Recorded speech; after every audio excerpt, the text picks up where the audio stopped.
আমাদের মাঝে আজকের এই সুন্দর প্রোগ্রামটি সভাপতিত্ব করছেন উত্তর সংগঠনের সভাপতি প্রদীপ দেবনাথ। সঞ্চালনায় রয়েছেন উত্তর সংগঠনের বিপ্লবী সাধারণ সম্পাদক গাজী মামুন এবং উত্তর সংগঠনের মহিলা বিষয়ক সম্পাদিকা SM তাহমিনা। উপস্থিত আছেন উত্তর সংগঠনের সদস্যবৃন্দ, উপস্থিত আছেন সাংবাদিক বৃন্দ এবং আমার সামনে বিভিন্ন স্তরের নেতৃবৃন্দ, বিভিন্ন রাজনৈতিক দলের নেতৃবৃন্দ এবং উদ্বোধক হিসেবে উপস্থিত আছেন গাছা মেট্রো থানার অফিসার ইনচার্জ, অত্যন্ত দক্ষ এবং চৌকস পুলিশ অফিসার জনাব মোহাম্মদ আমিনুল ইসলাম সহ সকলের প্রতি রইল আমার ব্যক্তিগত পক্ষ থেকে প্রাণঢালা শুভেচ্ছা এবং অভিনন্দন। সংগ্রামে উপস্থিত আপনারা দীর্ঘক্ষণ বক্তব্য শুনেছেন, কথা শুনেছেন।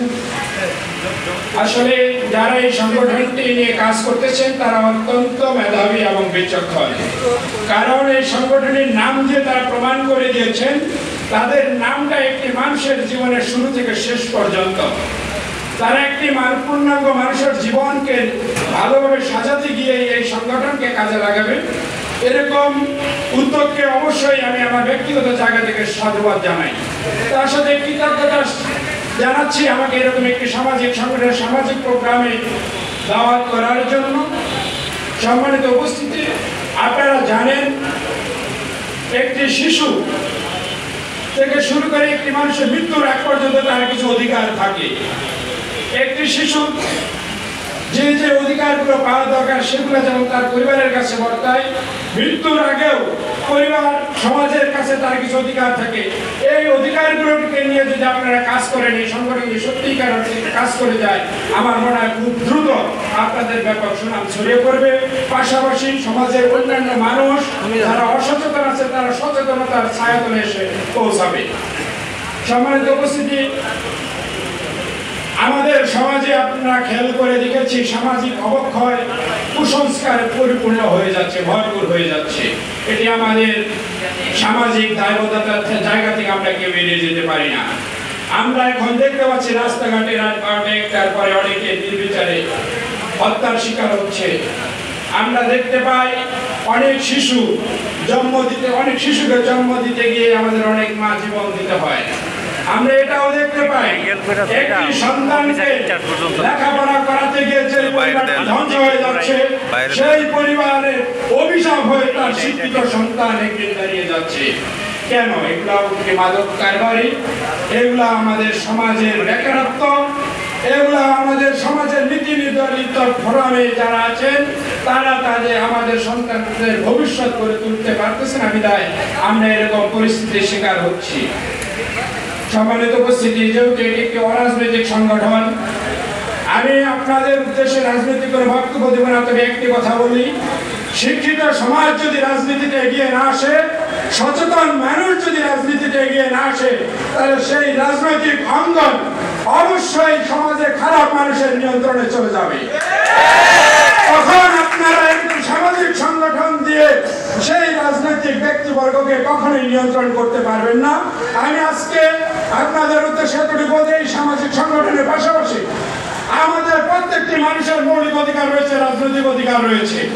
আমি সমাজের প্রত্যেকটি সচেতন মানুষকে, শিক্ষিত মানুষকে, যারা একটি সুন্দর সুস্থ স্বাভাবিক জীবন যাপন করার জন্য ভাবে, দেশকে নিয়ে ভাবে, এরকম মানুষকে রাজনৈতিক অঙ্গনে আসার জন্য, দায়িত্ব নেওয়ার জন্য, সমাজের নেতৃত্ব দেওয়ার জন্য আহ্বান জানিয়ে যাচ্ছে। আমরা যদি একটি প্রথমে বলি এটা রাজনৈতিক সংগঠন, একটি সময় বাংলাদেশের দেশটা রাজনৈতিক নেতৃবৃন্দের হাত দিয়েই চলে। আমাদের রাজনীতিতে এগিয়ে আসতে হবে, অপরাজনীতিকে আমাদের দূরে সরিয়ে দিতে হবে। আমরা যদি সচেতন হই তাহলে দেখবেন আমাদের যে প্রাপ্য অধিকার, আমাদের অধিকারকে হরণ করে কেউ লক্ষ হাজার কোটি টাকা বিদেশের মাটিতে পাচার করতে পারবে না। আমরা যদি সচেতন হই তাহলে কেউ অন্যের জমি ভোগ করতে পারবে না। আমরা যদি সচেতন হই তাহলে কেউ অন্য মানুষের জুলুম করতে পারবে না।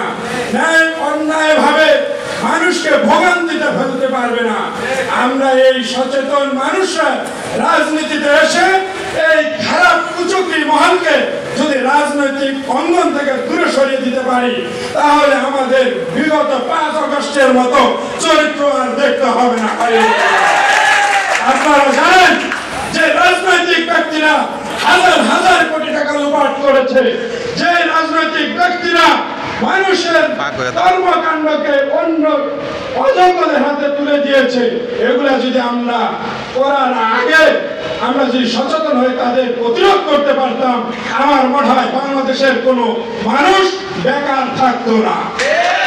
আমরা যদি সচেতন মানুষের হাতে নেতৃত্ব থাকতো, তাহলে যোগ্য ছেলেরা যদি তার যোগ্যতা অনুযায়ী চেয়ারে বসতে পারতো, লেখাপড়ার পরে যদি চাকরি করতে পারতো, পরিবারের হাল ধরতে পারতো, অন্যায় অপরাধ অনেকাংশেই কমে যেত।